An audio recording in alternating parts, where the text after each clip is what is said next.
इस वक्त गाड़ी पास नहीं है, लेकिन जो जो चीजें मैं आप दोस्तों को अपने तजर्बे से बताऊंगा, इंशाल्लाह फॉल्ट आपको उन्हीं चीजों के अंदर मिल जाएगा। और एक चीज मैं आप दोस्तों को क्लियर करना चाहता हूं, ये जो प्रॉब्लम गाड़ी के अंदर आता है, ये सिर्फ और सिर्फ कंप्यूटर गाड़ियों के अंदर आता है। विदाउट कंप्यूटर गाड़ियों के अंदर ये प्रॉब्लम नहीं आता। बिस्मिल्लाहिर्रहमानिर्रहीम, अस्सलाम वालेकुम फ्रेंड्स, मैं हूं मैकेनिक और आप देख रहे हो लाइफस्टाइल इन डेजर्ट। उम्मीद करता हूं आप सब लोग खैरियत से होंगे। अल्लाह के फजल व करम के साथ मैं भी ठीक ठाक हूं। वसीम भाई की तरफ से एक सवाल आया है, जैसे ही हम लोग गाड़ी को स्टार्ट करते हैं, एसी ऑन करते हैं, लाइट भी ऑन हो जाती है और एसी हमारा काम भी करता है, और जैसे ही हम लोग गाड़ी की रेस को ज्यादा करते हैं, इंजन का आरपीएम ज्यादा होते ही कंप्रेसर ऑफ हो जाता है और डैशबोर्ड के अंदर जो लाइट होती है वो भी बंद हो जाती है। गाड़ी की रेस छोड़ते ही इंजन का आरपीएम डाउन हो जाता है, डैशबोर्ड के अंदर लाइट भी ऑन हो जाती है और कंप्रेसर भी ऑन हो जाता है। इसके नतीजे में गाड़ी कूलिंग करना शुरू कर देती है। इस सूरत में हम लोग जब गाड़ी को रोड के ऊपर चलाएंगे तो आपको पता है एक्सीलरेटर देंगे तो गाड़ी चलेगी, और जब एक्सीलरेटर देंगे तो आरपीएम भी बढ़ेगा, और जब इंजन का आरपीएम बढ़ेगा तो कंप्रेसर ऑफ हो जाएगा और डैशबोर्ड के अंदर लाइट जो है वो भी बंद हो जाएगी। इस वजह से रोड के ऊपर चलते हुए गाड़ी के इंजन का आरपीएम ज्यादा ही रहेगा और कंप्रेसर हमारा स्टार्ट ही नहीं होगा, और जब हम लोग गाड़ी को रोकेंगे, ब्रेक लगाएंगे, आरपीएम डाउन होगा, तब जाके कंप्रेसर हमारा स्टार्ट होगा। वसीम भाई की तरफ से ये सवाल था, तो मैंने सोचा इसके ऊपर वीडियो बना के वसीम भाई को भी जवाब दे दूं और इसके साथ साथ आप लोगों के साथ भी ये वीडियो शेयर कर दूं, क्योंकि गर्मियां स्टार्ट है तो इस तरह के प्रॉब्लम आए दिन आप दोस्तों को देखने को मिलते हैं। तो वीडियो में आगे बढ़ने से पहले आप दोस्तों से रिक्वेस्ट है कि वीडियो को लाइक कर दें, चैनल पे नए हैं तो चैनल को सब्सक्राइब करके साथ बेल बटन को दबा के ऑल पे प्रेस कर दें, ताकि हर नई आने वाली वीडियो का नोटिफिकेशन सबसे पहले आपको मिल सके। तो चलो दोस्तों, बिना टाइम वेस्ट किए वीडियो शुरू करते हैं।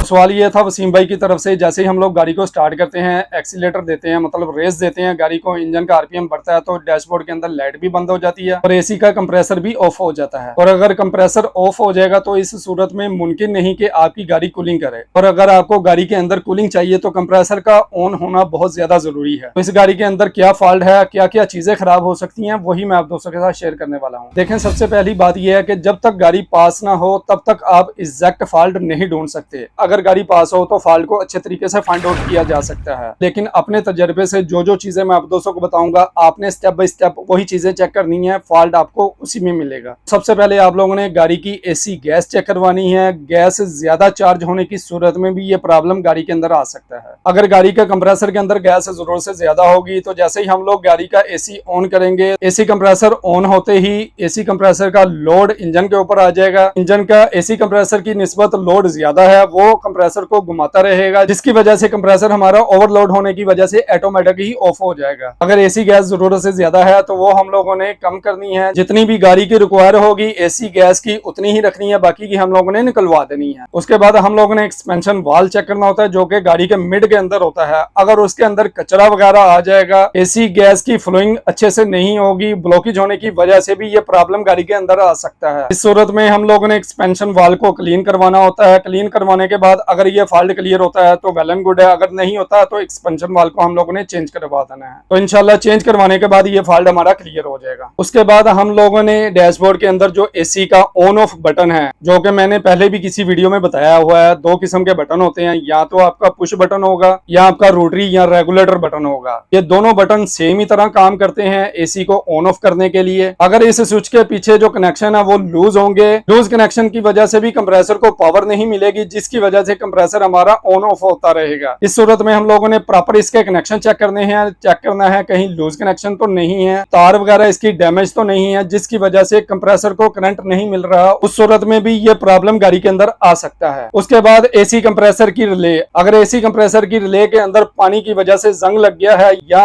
एसी कंप्रेसर की रिले खराब हो चुकी है या डैमेज हो चुकी है, लूज कनेक्शन होने की वजह से भी एसी कंप्रेसर की रिले अच्छे से काम नहीं करेगी, तब भी ये प्रॉब्लम इसके अंदर आ सकता है। इस सूरत में एसी कंप्रेसर की रिले को हम लोग चेंज कर देंगे, इंशाल्लाह ये फॉल्ट हमारा क्लियर हो जाएगा। उसके बाद हम लोगों ने एसी कंप्रेसर के अंदर एक स्विच लगा हुआ है, जिसको हम लोग प्रेशर स्विच भी बोलते हैं, कुछ लोग उसको ऑटोमेटिक स्विच बोलते हैं। अगर ये स्विच अच्छे से काम नहीं करेगा या खराब हो जाएगा, उस सूरत में भी कंप्रेसर हमारा ऑन ऑफ होता रहेगा। और ये काम ना करने की सूरत में हम लोगों ने प्रेशर स्विच या ऑटोमेटिक स्विच को चेंज कर देना होता है। और अगर हम लोगों ने ये सारी चीजें चेक कर ली हैं, उसके बाद भी हमारा ये प्रॉब्लम क्लियर नहीं हुआ, तो लास्ट में हम लोगों ने कंप्यूटर चेक करवाना है, क्योंकि गाड़ी के अंदर जो कंप्रेसर होता है उसको जो पावर मिलती है ऑन ऑफ होने के लिए, वो पावर उसको कंप्यूटर से मिलती है। कंप्यूटर से एक तार आती है एसी कंप्रेसर को ऑन ऑफ करने के लिए, वो आती है बटन में, बटन से होके रिले में और रिले से जाती है एसी कंप्रेसर के ऊपर। और एक चीज मैं आप दोस्तों को क्लियर करना चाहता हूं, ये जो प्रॉब्लम गाड़ी के अंदर आता है ये सिर्फ और सिर्फ कंप्यूटर गाड़ियों के अंदर आता है, विदाउट कंप्यूटर गाड़ियों के अंदर ये प्रॉब्लम नहीं आता। तो ये थी वो तमाम चीजें जिनकी वजह से गाड़ी के अंदर ये प्रॉब्लम आ सकती है। तो मैं उम्मीद करता हूं इस वीडियो के अंदर वसीम भाई के साथ साथ आप लोगों को भी कुछ ना कुछ सीखने को मिला होगा। तो आज की वीडियो यहां तक के लिए, उम्मीद करता हूं आप दोस्तों को वीडियो अच्छी लगी होगी, और अगर वीडियो अच्छी लगी है तो लाइक शेयर सब्सक्राइब कर दीजिएगा मेरे इस चैनल को। फिर मिलेंगे नेक्स्ट किसी वीडियो में, तब तक के लिए अल्लाह हाफिज।